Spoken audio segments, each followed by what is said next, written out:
مومنو، جو پاکیزہ اور عمدہ مال تم کماتے ہو اور جو چیزیں ہم تمہارے لیے زمین سے نکالتے ہیں ان میں سے اللہ کی راہ میں بھی خرچ کرو، اور بری اور ناپاک چیزیں دینے کا قصد نہ کرنا کہ اگر وہ چیزیں تمہیں دی جائیں تو بجز اس کے کہ لیتے وقت آنکھیں بند کر لو، ان کو کبھی نہ لو، اور جان رکھو کہ اللہ بے نیاز ہے، خوبیوں والا ہے۔ شیطان تمہیں تنگ دستی کا خوف دلاتا اور بے حیائی کے کام کرنے کو کہتا ہے، اور اللہ تم سے اپنی بخشش اور رحمت کا وعدہ کرتا ہے، اور اللہ کشائش والا ہے، سب کچھ جاننے والا ہے۔ وہ جس کو چاہتا ہے دانائی بخشتا ہے، اور جس کو دانائی ملی بے شک اس کو بڑی نعمت ملی۔ اور نصیحت تو وہی لوگ قبول کرتے ہیں جو عقل مند ہیں، اور تم اللہ کی راہ میں جس طرح کا خرچ کرو یا کوئی نذر مانو، اللہ اس کو جانتا ہے،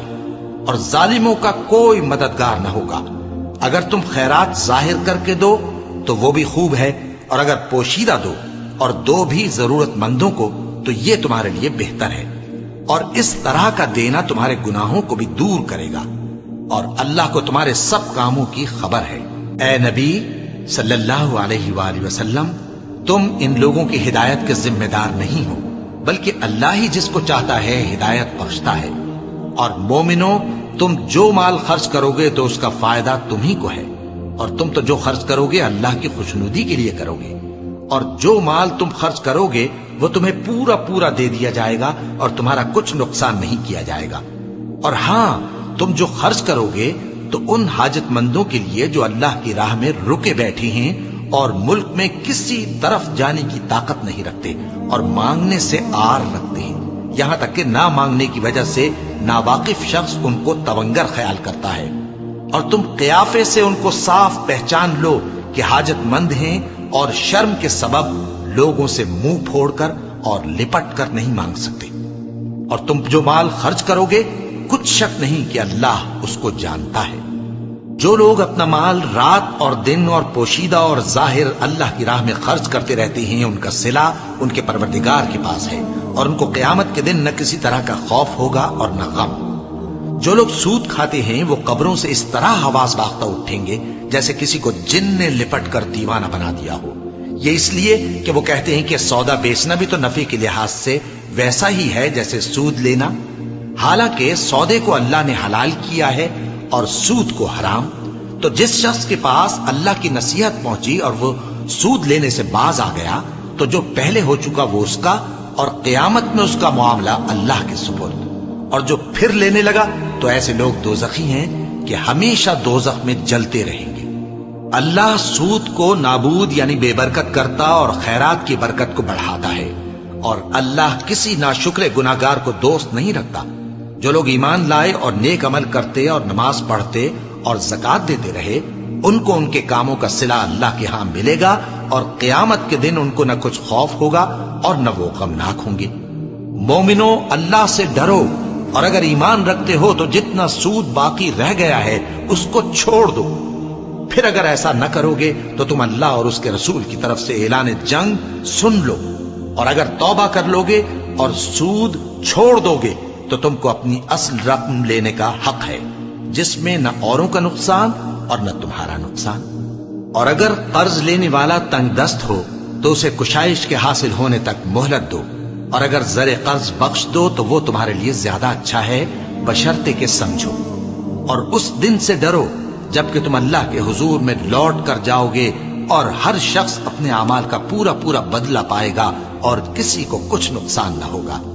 مومنو، جب تم آپس میں کسی میعاد معین کے لیے قرض کا معاملہ کرنے لگو تو اس کو لکھ لیا کرو، اور لکھنے والا تم میں کسی کا نقصان نہ کرے بلکہ انصاف سے لکھے۔ نیز لکھنے والا جیسا اللہ نے اسے سکھایا ہے لکھنے سے انکار بھی نہ کرے اور دستاویز لکھ دے، اور جو شخص قرض لے وہی دستاویز کا مضمون بول کر لکھوائے، اور اللہ سے کہ اس کا مالک ہے خوف کرے، اور زر قرض میں سے کچھ کم نہ لکھوائے۔ اور اگر قرض لینے والا کم عقل یا ضعیف ہو یا مضمون لکھوانے کی قابلیت نہ رکھتا ہو تو جو اس کا ولی ہو وہ انصاف کے ساتھ مضمون لکھوائے، اور اپنے میں سے 2 مردوں کو ایسے معاملے کے گواہ کر لیا کرو، اور اگر 2 مرد نہ ہوں تو 1 مرد اور 2 عورتیں جن کو تم گواہ پسند کرو کافی ہیں، کہ اگر ان میں سے ایک بھول جائے گی تو دوسری اسے یاد دلا دے گی، اور جب گواہ گواہی کے لیے طلب کیے جائیں تو انکار نہ کریں، اور قرض تھوڑا ہو یا بہت اس کی دستاویز کے لکھنے لکھانے میں سستی نہ کرنا۔ یہ بات اللہ کے نزدیک نہایت قرین انصاف ہے، اور شہادت کے لیے بھی یہ بہت درست طریقہ ہے۔ اس سے تم کو کسی طرح کا شک و شبہ بھی نہیں پڑے گا۔ ہاں، اگر سودا دست بدست ہو جو تم آپس میں لیتے دیتے ہو، تو اگر ایسے معاملے کے دستاویز نہ لکھو تو تم پر کچھ گناہ نہیں۔ اور جب خرید و فروخت کیا کرو، مثلا زمین جائیداد کی، تو بھی گواہ کر لیا کرو، اور کاتب دستاویز اور گواہ معاملہ کرنے والوں کا کسی طرح کا نقصان نہ کریں۔ اگر تم لوگ ایسا کرو تو یہ تمہارے لیے گناہ کی بات ہے، اور اللہ سے ڈرو اور دیکھو کہ وہ تم کو کیسی مفید باتیں سکھاتا ہے، اور اللہ ہر چیز سے واقف ہے۔ اور اگر تم سفر پر ہو اور دستاویز لکھنے والا نہ مل سکے تو کوئی چیز رہن با قبضہ رکھ کر قرض لے لو، اور اگر تم میں سے کوئی دوسرے کو امین سمجھے یعنی رہن کے بغیر قرض دے دے تو امانت دار کو چاہیے کہ صاحب امانت کی امانت ادا کر دے، اور اللہ سے جو اس کا پروردگار ہے ڈرے، اور دیکھنا شہادت کو مت چھپانا، جو اس کو چھپائے گا وہ دل کا گناہگار ہوگا، اور اللہ تمہارے سب کاموں سے واقف ہے۔ جو کچھ آسمانوں میں اور جو کچھ زمین میں ہے سب اللہ ہی کا ہے۔ تم اپنے دلوں کی بات کو ظاہر کرو گے تو اور چھپاؤ گے تو اللہ تم سے اس کا حساب لے گا، پھر وہ جسے چاہے مغفرت کرے اور جسے چاہے عذاب دے، اور اللہ ہر چیز پر قادر ہے۔ رسول اللہ صلی اللہ علیہ وآلہ وسلم اس کتاب پر جو ان کے پروردگار کی طرف سے ان پر نازل ہوئی ایمان رکھتے ہیں، اور مومن بھی سب اللہ پر اور اس کے فرشتوں پر اور اس کی کتابوں پر اور اس کے پیغمبروں پر ایمان رکھتے ہیں، اور کہتے ہیں کہ ہم اس کے پیغمبروں سے کسی میں کچھ فرق نہیں کرتے، اور وہ اللہ سے عرض کرتے ہیں کہ ہم نے تیرا حکم سنا اور قبول کیا۔ اے پروردگار، ہم تیری بخشش مانگتے ہیں اور تیری ہی طرف لوٹ کر جانا ہے۔ اللہ کسی شخص کو اس کی طاقت سے زیادہ کا ذمہ دار نہیں بناتا۔ اچھے کام کرے گا تو اس کو ان کا فائدہ ملے گا، برے کرے گا تو اسے ان کا نقصان پہنچے گا۔ اے پروردگار، اگر ہم سے بھول یا چوک ہو گئی ہو تو ہم سے مواخذہ نہ کیجو۔